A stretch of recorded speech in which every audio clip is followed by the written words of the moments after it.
laki ng tubig sa amin. Yung bahay namin lubog. Ayun.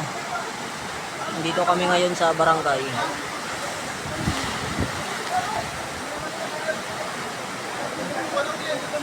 Yung bahay namin hindi makita kasi magabi.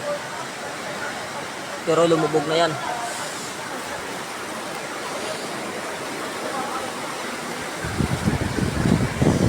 Umapaw na kasi yung ilog ng ilang-ilang po. Yan yung ilog ng ilang-ilang. Pasensya na kayo kasi madilim.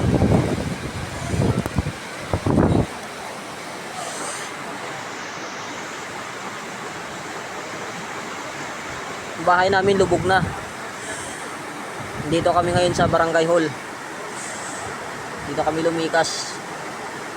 Hindi na kami nakapunta ng evacuation center kasi hindi na kaya, hindi na makadaan.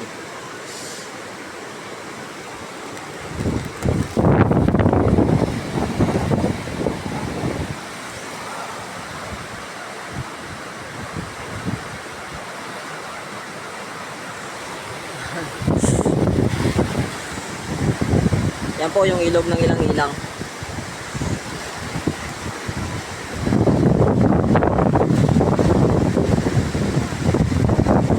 Nasa police alarm po ngayon yung buong Noveleta.